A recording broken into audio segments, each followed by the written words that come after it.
My name is Victor Manjarrez. I'm the project director for the Center for Law and Human Behavior here at the University of Texas El Paso. And I welcome you. If you look around, probably most of you know each other to some degree. We have multiple agencies represented here. And we are pleased to bring this to you, the Symposium Series, the first 9 that are scheduled in the next 17 months or so. And I'd like to tell you a little bit about the Symposium Series, how this topic came about and how future topics will come about, and our intent in terms of the Symposium Series. On that, part of my proposal, first of all, this is actually funded by the Department of Homeland Security, Science and Technology, Office of University Programs under the Center for Borders, Trade, and Immigration Research. So it's funded by this group. That's why the symposium is at no cost to you. We'll figure out the costs on that. So part of my proposal is I put together a Homeland Security Symposium Advisory Board. And this board consists of a representative from the El Paso Sheriff's Office, the El Paso Police Department, TSA, Border Patrol, Office of Field Operations, the ICE Investigations, ICE ERO. I believe it was just about any of the in here with the exception of the U.S. Secret Service. So usually they're command staff members. And so what I've done is I bring up ideas, topics that might be of an interest, and they say it's a great interest. And part of that is my primary stakeholder is a gentleman by the name of Paul Baker.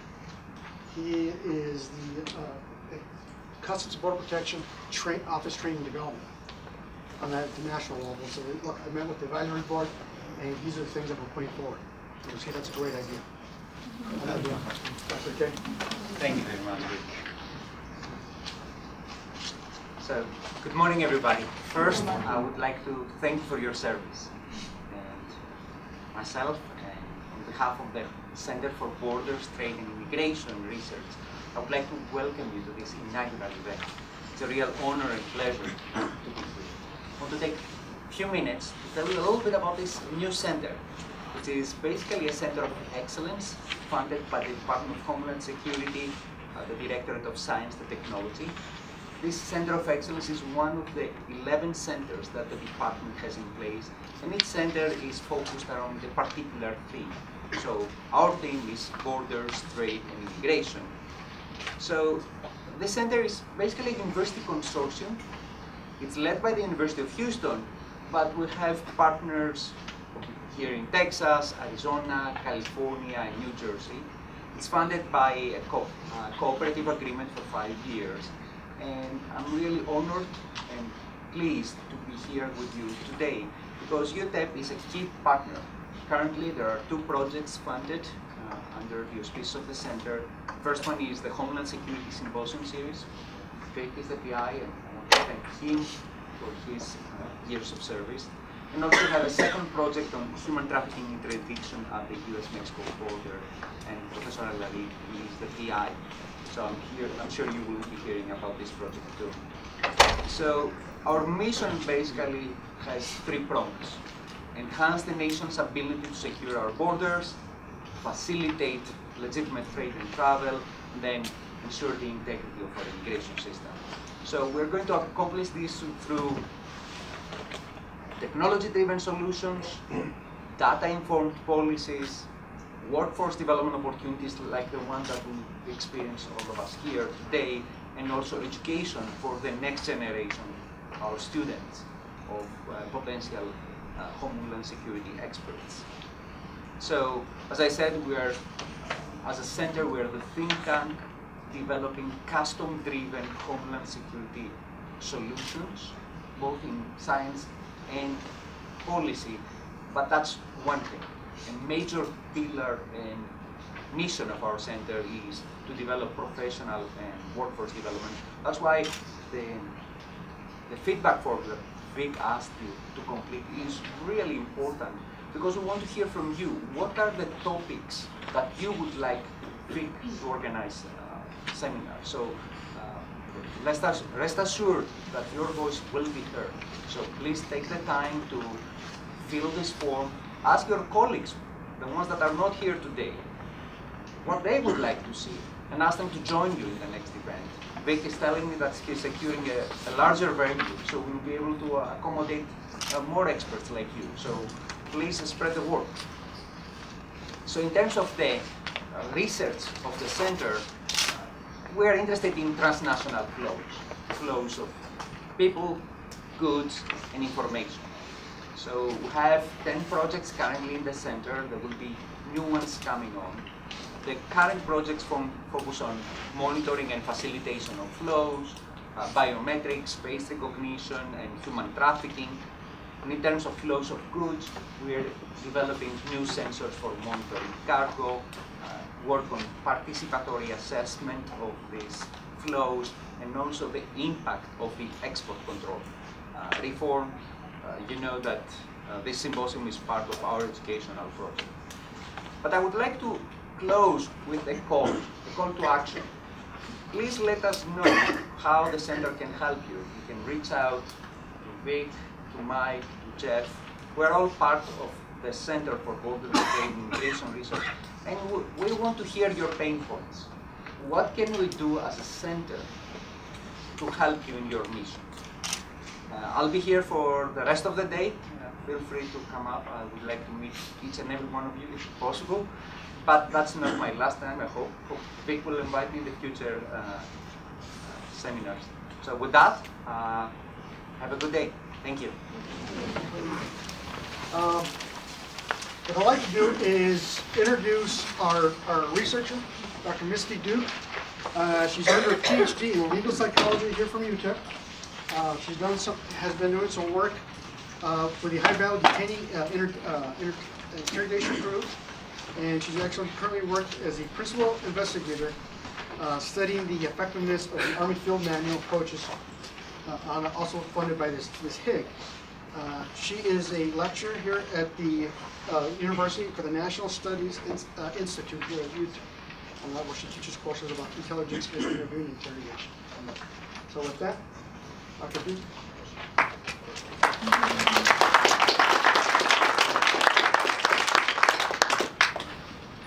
Welcome, good morning. I'm glad to be here, and I'm glad that you've all come and that you're also interested in research, that you're willing to come and listen to my talk. And I'm hoping that I don't put in too much of the science to bore you, but enough of the science to kind of get you interested in what we look at as researchers when we're studying interrogation.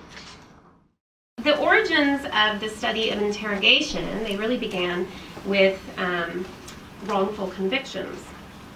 So in the late 1980s and early 1990s, DNA testing became more prominent in the conviction of criminals, and this also led to motions to test evidence, to retest evidence from past criminal convictions. So we had many criminal convictions overturned. At this point, 337 convictions have been overturned because of DNA evidence. And so the Innocence Project is one group that it's a nonprofit organization. They take on cases that they believe someone has been wrongfully convicted. And of the first 325 DNA exonerations, one of the things you can see here is that 27% of those, or 88 of those cases, involved a false confession or admission related to a crime. So here was a case, one of their cases, Philip Bivens, who was convicted in 1980 for rape and murder of a woman in her home. He was arrested along with 2 other men. All 3 men confessed to the crime after being threatened with the death penalty. The confession was used to the confession was used against them even though there were between statement inconsistencies and inaccuracies in the confession.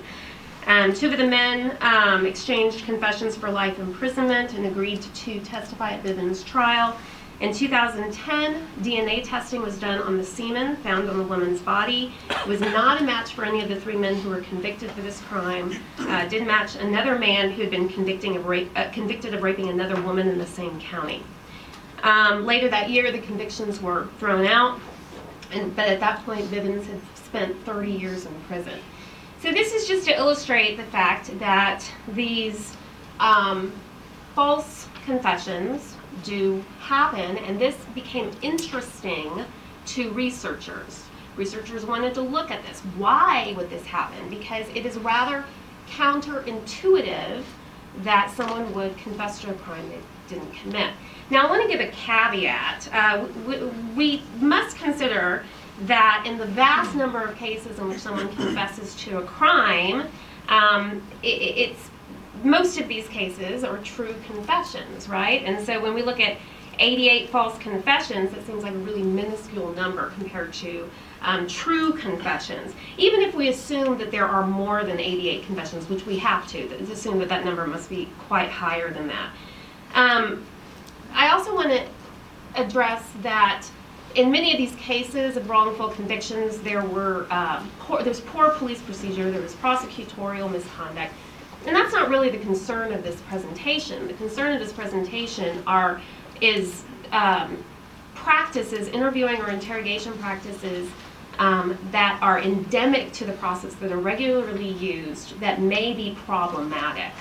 And then, of course, we're going to talk about practices that may be, that the research has indicated may be more helpful. So I want you to be aware that I'm not, when we're talking about some of these practices, we're not talking about police officers who do bad work. We're talking about practices in which law enforcement has been trained to interview people that might lead to a false confession.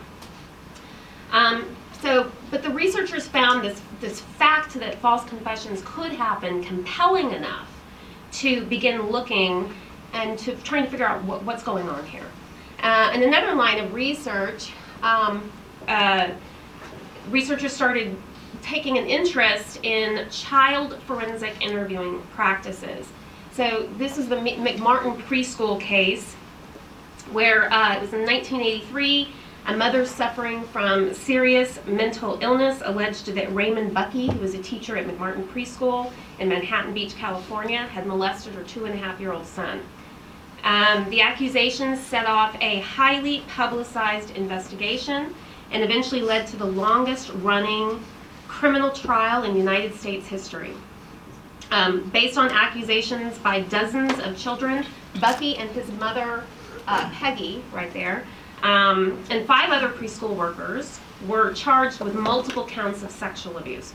Many of these children claimed that they had been forced to participate in bizarre events, such as being spirited into tunnels below the school, to carry out satanic rituals, being taken on helicopter rides with their teachers. There was some really out there stuff. Eventually, Raymond and Peggy Buckey were acquitted by a jury, and charges against the other defendants were dropped. At the Buckey's trial, their attorneys presented video-recorded interviews, which showed that interviews of the children that showed that they had been interviewed in a highly suggestive manner that led them to say that these things had happened, which no evidence supported actually took place. And so that was, in fact, why the jury said that they acquitted these individuals, was because they saw these interviews and they were highly suggestive. So this also researchers also became interested in this, and there's a whole area of research on child suggestibility and how children might be compelled when someone uses certain interviewing practices to say something that is true that is not true. We're not going to be talking about this line of research. We're going to be focusing on interviews with adults during this presentation, but just be aware that this is an area of research where there have been a lot of studies done. So let's give you an overview of this. I'm first going to give you some few basics of the scientific method. Not to bore you, but to give you an idea about why we might use research to study interviewing, rather than just kind of relying on experience to understand what works and what doesn't work. Next, we're going to talk about some interviewing practices which might be detrimental, particularly those that might bring about false confessions or cause someone to provide false information during an interview. And so as part of this discussion, we'll talk about how difficult it is to tell whether or not someone is lying or being truthful. And then we'll talk about interrogation or interview practices that research has indicated might be useful in obtaining true confessions or true information. We'll spend some time talking about the importance of rapport building as a foundation for an effective interview or interrogation. And so I just want to kind of clarify a little bit of the terminology I'm going to be using. I generally tend to use the term investigative interviewing or interviewing as kind of an umbrella term that would include all sorts of interviews or interrogations done for a variety of purposes. So this includes interviews done in both law enforcement and intelligence contexts, debriefing, screening, elicitation, or other types of interviews or interrogations. And if I'm referring to a specific type of investigative interview, I'll specify that. I'll also use the term source to mean any person interviewed by law enforcement, military or intelligence personnel. This could be a suspect, a witness, an asset, a detainee, etc. The word source is kind of tends to come from intelligence interviewing. That's typically what they call the person being interviewed, but I like it because it's kind of a generic term. And so if I need to be more specific, I will be. So let's begin. I just want to talk a minute about, how we conduct research on interviewing and interrogation. So when we study interviews or interrogation, we want to understand what works and what doesn't work. So what we're really talking about here is a cause-effect relationship. So the interview method is the cause, and the source's behavior is the effect, right? So the source's behavior could vary in a lot of ways. A source could cooperate by providing a confession or other information, or by providing a truthful denial.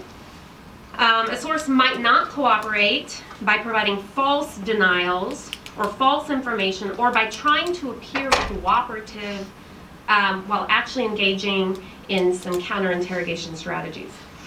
So we want to demonstrate whether or not a particular interrogation method or interview method or tactic has an effect on the source's behavior. And so this is we're forming what we call a causal inference. Now, we call this an inference because we're not really making a direct observation of what exactly is causing the source to cooperate or not, right? A source could cooperate for a number of reasons that might not really have anything to do with the interview method. They might be anxious, they might have certain personality traits that make them more willing to cooperate. They might just have a desire to avoid punishment. They may come into the interrogation room with these specific characteristics and confess just because of that, not because of anything that the interviewer has done or said. So that's unrealistic, of course. Typically there's an interaction between these factors and the interview method. But this is just to prove a point that we're actually trying to make an inference about what is causing them to behave in a certain manner. Is it the interview method, or is it some of these other factors? So there are a number of clues we can rely on to try to make this inference. One of the things we want to ask is, does a source cooperate more under certain interview conditions than under others? And so we have to, that's one of the things that we think about as scientists. But if a practitioner, someone who does interviews on a regular basis, is trying to rely on their own experience to determine which methods are effective and which are not. Now, I'm not saying your experience is not valid or important, it absolutely is. But from a scientific perspective, when you're relying on your own experience, there are certain things, there are certain ways that you are observing these effects on the source's behavior, which may not be systematic enough to be able to make a valid conclusion about whether interview method causes source behavior.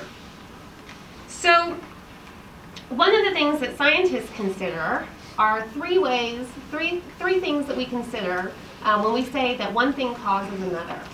the first thing we have to consider to say that the interview method causes a source to behave in a certain way is that these two things have to vary together. So as interview method changes, does the source behavior change? If they don't change together, then one thing cannot be said to cause the other. The next thing we look at is that the cause has to come before the effect. So the interview method has to occur at time 1, source behavior at time 2. We know that's not always the case. It's not always as simple as that. There are some sources who come into an interview room with it, having made the decision to cooperate from the beginning, for whatever reason. And so then in that case, if we assume that it was the interview method that caused them to cooperate, we've made an invalid inference about the cause. And then the third criteria is that the relationship between the cause and effect is not explained by some other variable. Now this is what makes it so tricky for practitioners to try to figure out if one method works more than another method. Because it's hard to determine, is there some other variable that accounts for this relationship instead of interview method. So let's say that we have this sort of relationship where we have the interview method, we have the source behavior, but there really is no relationship between the interview method and the source behavior. Let's say it's just the custodial setting, some aspect of the custodial setting that impacts the source's behavior. If that were the case, then once we remove this third variable, custodial setting, we would see no relationship between interview method and source behavior.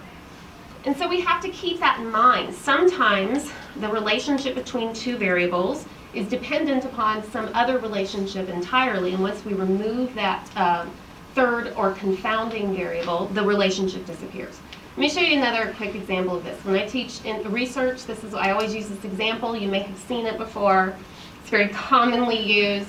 But this is that there is a relationship between ice cream consumption and crime rate. Oh, I just gave it away. Seriously, I can't believe I did that. I just gave it away. Just ignore what I said. There's a relationship between ice cream consumption and crime rate. That as ice cream consumption increases, crime rate also increases. And so if we look at this sort of relationship, many times people look at this and they say these two things are related, so they must be causally related. That ice cream consumption must somehow cause an increase in crime rate. And so when I ask my students, well, how could you explain this relationship here? And I've heard all sorts of really crazy explanations, like maybe they put some sort of psychotic agent in the ice cream that causes people to go on crime sprees. But really, this is what we call a spurious relationship. It's not meaningful because it's entirely dependent upon this confounding variable, which is temperature. That as temperature increases, we know ice cream consumption increases and crime rate, that there is some trend for crime rate to increase in the summer. And so this is what we have. The ice cream and crime rate are really not related to one another, but they're both related to this third variable. And once we remove the third variable, there is no longer any relationship. So let me give you one more example. IQ and shoe size are related to each other. How do we explain that? How do we explain that relationship? Do we say that if you have a bigger feet, then that must make you smarter? Any ideas for how we might see this? Age, yes. So age fully explains this relationship, that we learn more and our intelligence tends to improve as we age, or some aspects of intelligence, I should say, and that our shoe size, of course, gets bigger as we age because we grow. So this is the thing. If we do casual observation of any process, then we're not going to be able to determine if a relationship is due to some confounding variable, or if it's a real causal relationship. In terms of interviews, it's hard just by observing to determine if this interview method that you've been using that works consistently to get information, that it was actually that interview method that's working and it's not something else. Maybe it's something about you, maybe it's something about your personality, maybe something about the environment, maybe something else. So how do we rule out the effect of that confounding variable? And the best way to do that is to control conditions through in which our cause varies. And the best way to do that is through experimentation. So a lot of this research I'm going to describe to you has been done through experiments. So what we have is we have the researcher manipulating the cause. In this case, they decide which group of people who are going to be interviewed get which type of interview method. So we have interview method number 1, interview method number 2. Now let's say what happens is we expose one group of people to interview method number 1 and another group of people to interview method number 2. And these people tend to cooperate more than these people. Then we can conclude that interview method number 1 is more effective. Now, the key to being able to rule out those confounding variables, though, is to ensure that each of the groups before they were interviewed are exactly the same, that they're equivalent. We do that, we randomly assign them to be in groups. And so this is really important, because now we can say there's no difference between these two groups. The only difference between them is how they were interviewed. So that means that we would need to conclude that it was the interview method that caused differences in source cooperation and not some other confounding variable. So that's why experiments are really helpful, and that's why we use them a lot to try to form these causal inferences. So I'm going to be talking, and I'm going to give you a couple of examples of some experiments that have been done in interview research, but I just wanted to clarify that this is what we're doing and why. So some of the studies I'm going to talk about are analog studies.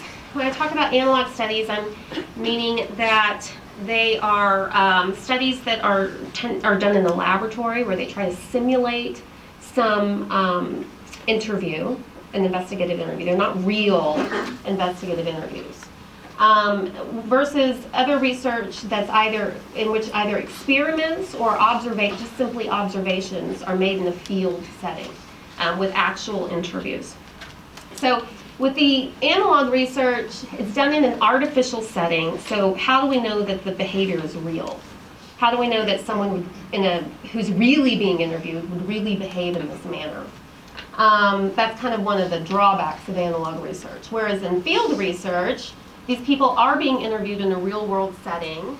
And that we know that they may be behaving they're behaving the way real people being interviewed behave. So that if we find a causal relationship between interview method and cooperation in a field setting, we can be more confident that this relationship will apply in the real world. Another benefit, though, a benefit of analog research is that we have a lot of control, so that we can really make sure that it is the interview method causing source cooperation and not something else. In a field study, though, it's really difficult to maintain control. And so they're also really difficult to carry out. And so we can't rule out the effects of the confounding variables a lot of times when we do field studies. Another benefit of laboratory studies is that the ground truth is known. So ground truth is this confession or denial true? We know that because we are manipulating the conditions, and so we are able to know that if a person is giving a true confession or a false confession. Whereas if we do field research, we don't know if they actually committed the crime or not. They may say they didn't, but is that true? So there's strengths and weaknesses of both types of research, which is why typically we want to see a lot of studies of both types in an area of research. And as we're going to see, one of the weaknesses of an interview research is there's a lot of analog studies and not a lot of field studies. Okay, so I'm a psychologist. Psychologists study interview methods. This has been studied by people in various fields, but we see a lot of this research conducted by psychologists. Why psychologists? Well, because interview research interviews are an inherently interpersonal process. Excuse me. And it often depends on individual differences of the researcher or the interviewer or the source.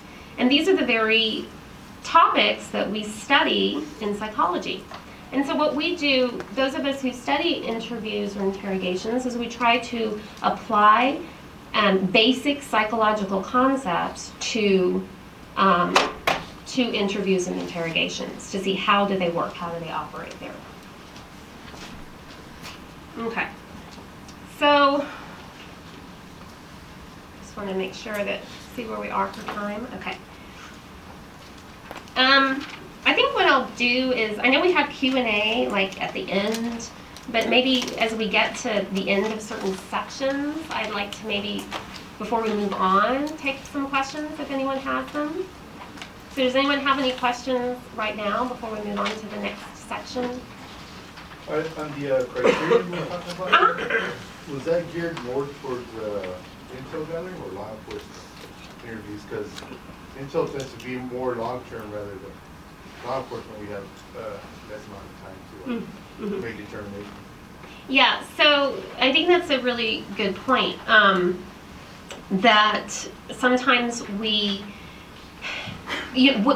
is the point at which you determine whether or not this person is being cooperative, right? If you're determining that there's a cause-effect relationship between the interview method and cooperation, when do you measure cooperation?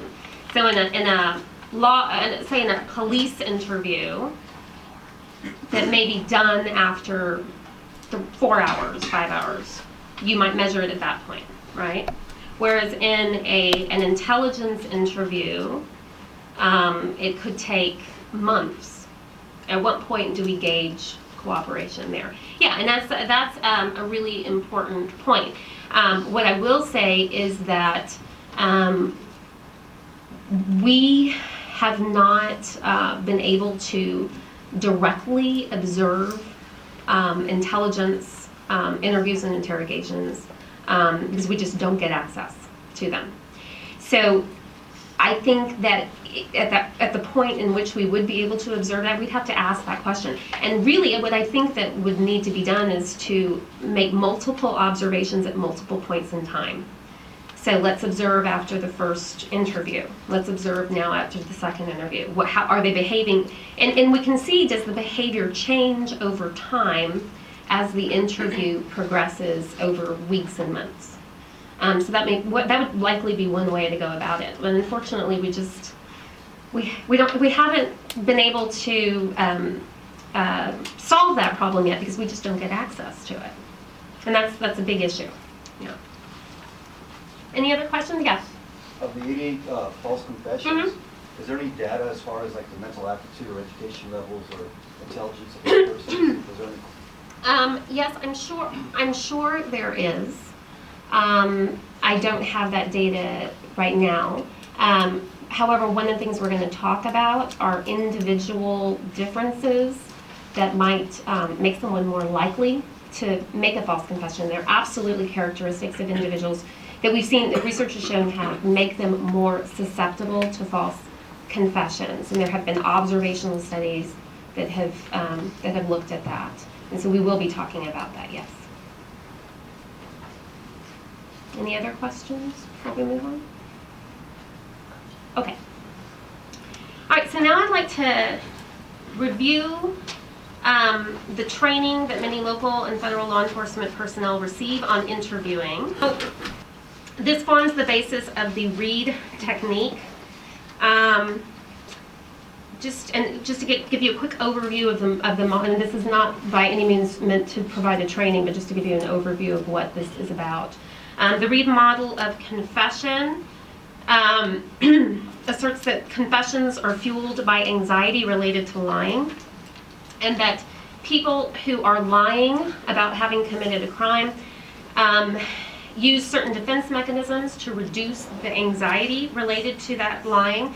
First is rationalization, where they try to rationalize the crime, just try to justify their actions. Second is projection, where they blame someone else for the crime. And both of these methods are meant to reduce anxiety by making it easier for them to avoid consequences of what they've done. Now, the goal of the interrogation is to obtain a confession, through decreasing the source's perception of the consequences of confessing and increasing their anxiety related to continuing to deceive about what they've done. So, as I said, this forms the basis of the Reid technique of interrogation. The Reid technique encourages pre-interrogation planning and investigation. The interviewer should have detailed information about the offense, the suspect, and the victim. Then there is a pre-interrogation interview, which is an informal interview during which the interviewer builds rapport and sizes up the source, makes decisions at this point about whether or not the source is being truthful, or whether or not the source may have something to do with the crime or event that is being investigated. The point of the pre-interrogation interview is to gather information. Now, once the interviewer believes that the source may be withholding information or may have had something to do with this crime or event, they would proceed with an interrogation. The goal of the interrogation is to obtain a confession, and it's done through two main processes: breaking down denials and resistance, and increasing the desire to confess. There are a few strategies used to do this, to carry this out. One is to increase anxiety about not confessing. Now, researchers call this maximization. This is where the interviewer exaggerates the strength of the evidence against the source, exaggerates the seriousness of the offense, and the potential consequences for not confessing. If you don't confess, this is what might happen. Another strategy is theme development. This is really important. Some researchers call aspects of theme development minimization.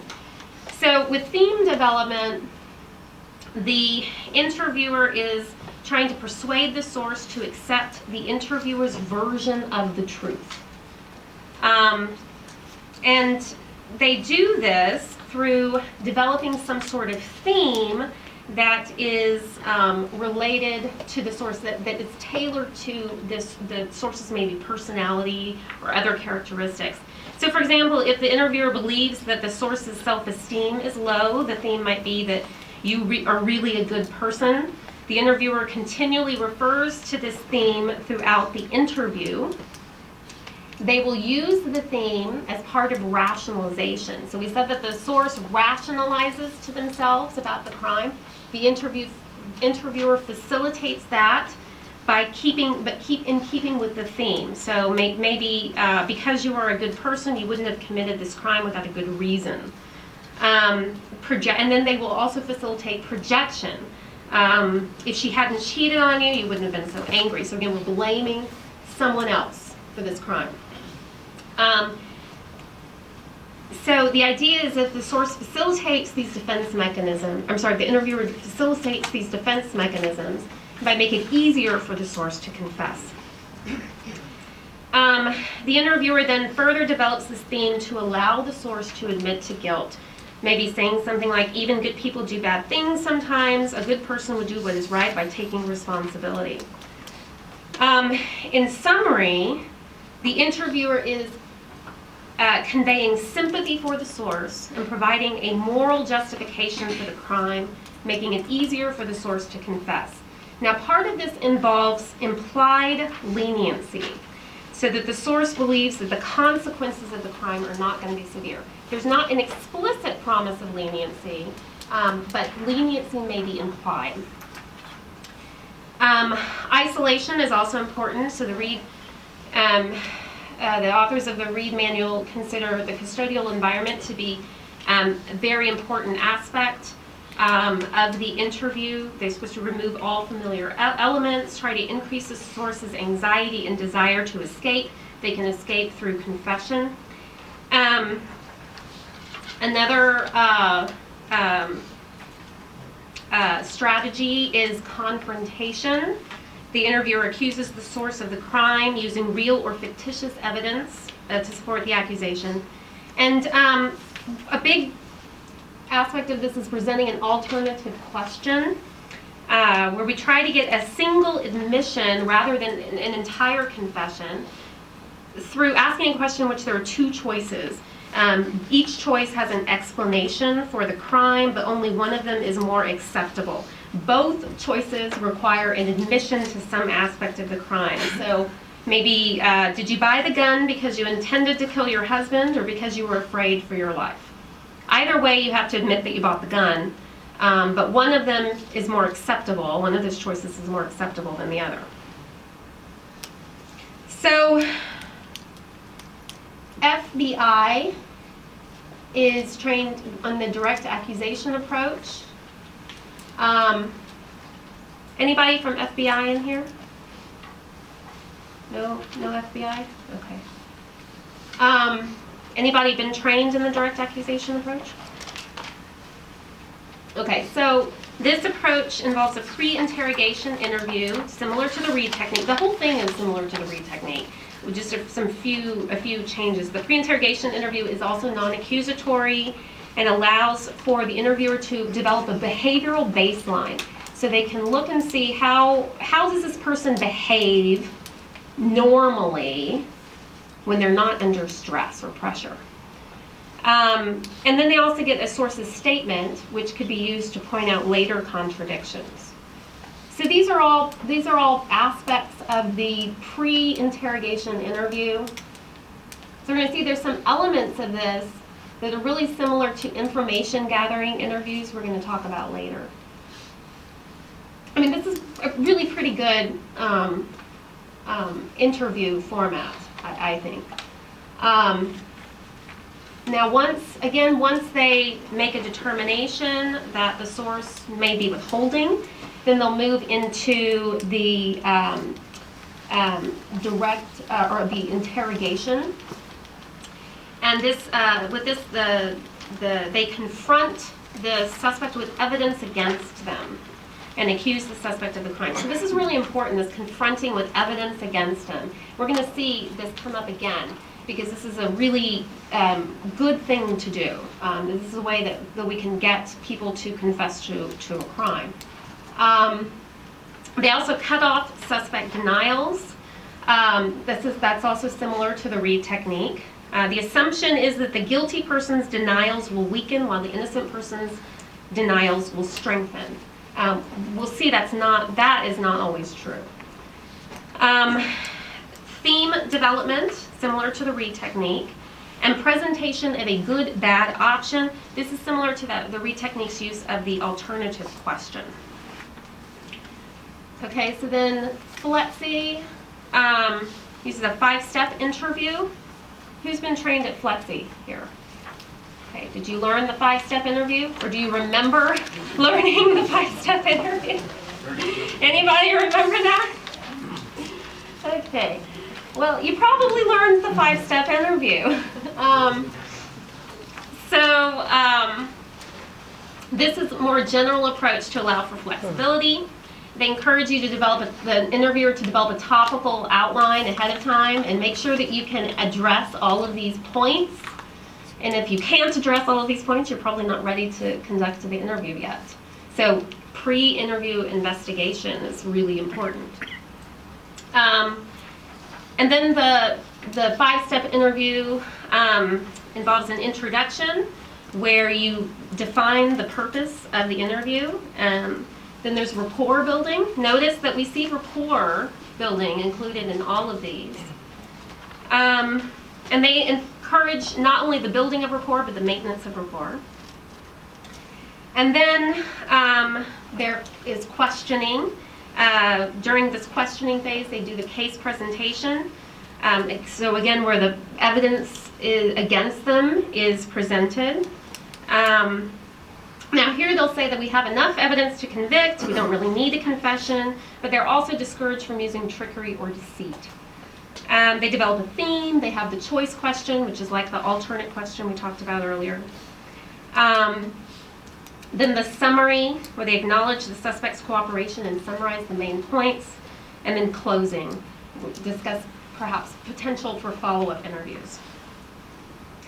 Okay, so again, this is how some training occurs. Who else has anybody else received any other kinds of training besides these things that you, again, that you remember? Okay. So just because this is taught doesn't mean this is what's actually practiced.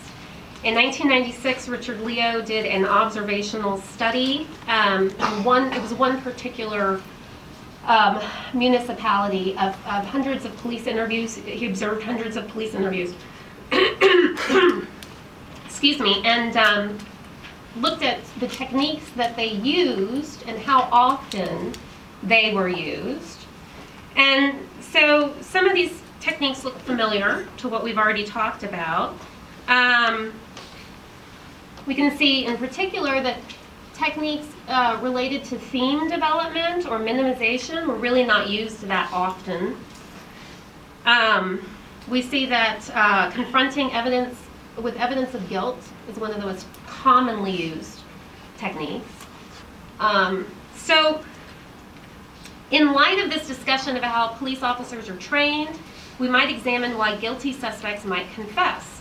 Beasley Good-Johnson did an observational study of suspects who confessed to a crime and found that they did so for the following reasons. These are the main reasons. External pressure, so police behavior techniques, fear of confinement. So what we're talking about here is interrogator pressure, the pressure of being in the interview. Internal pressure, these are feelings that came from within the source, feelings of guilt, for example. Now, internal pressure doesn't really seem to be capitalized on by some of these methods of interviewing that we've talked about. Most of these methods of interviewing are focusing on external pressure to confess. Perception of proof was a big one. The greatest influence on the confession was the strength of the evidence against them, so that they were more likely to confess if they were convinced the police had stronger evidence. So interview methods that encourage police to reveal evidence to the source are going to maybe be more effective than those that don't. But as we've seen, that's something that the police commonly do, is reveal evidence to the source. Now, fear of consequences actually inhibited confession, obviously. That's no big surprise. And so the Reid technique involves methods that reduce suspects' fear of those consequences. That was a big part of the Reid technique. So we can see that that might be really helpful here. Now, when you obtain a confession, we're talking a lot about confessions, and I recognize that you are not all of you are concerned with getting a confession. You're also concerned with obtaining information, and we're going to get to that later. But there's been a lot of research on interview methods to get confessions, and so when law enforcement are trying to get a confession, obviously they want the confession to be accurate. The purpose of obtaining a confession is to prosecute the individual who committed the crime. If the confession is inaccurate, then in some way, then either the wrong person is prosecuted or not all perpetrators are prosecuted, which is problematic. And so to ensure that a confession is accurate, an investigator must obtain information to support or corroborate the confession. Unfortunately, we've seen many cases that have been prosecuted solely on the basis of a confession without corroborating evidence. This is because jurors put a lot of pressure, or I should say put a lot of weight on confession evidence, even if the confession is later retracted. Jurors love confessions. They're highly compelling, even if there isn't any other evidence, or if the other evidence is all circumstantial. So the conventional wisdom for a long time was that people don't confess to crimes they don't commit. Now, of course, we've seen that that is not true. There might be many reasons why people falsely confess, which we'll talk about. But it's also possible that someone may confess to a crime and it's a true confession, but it's only partially accurate. So this is why corroborating evidence is really important to validate the confessions. Now, one of the things that we're going to see that researchers consider when they research interview methods is the diagnosticity of the confession. So a confession can either be true or false. One of the things they do is look at a particular interview method. They look at the number of true confessions that are produced by this interview method and the number of false confessions that are produced by this interview method. And they divide the number of true confessions by the number of false confessions to get what they call a diagnosticity ratio. So a higher ratio means the interview method leads to more diagnostic confessions. A lower ratio leads to less diagnostic confessions. So obviously we want an interview method that's going to produce a lot of true confessions and very, very few false confessions. And that's what we're really looking for when we look at this research.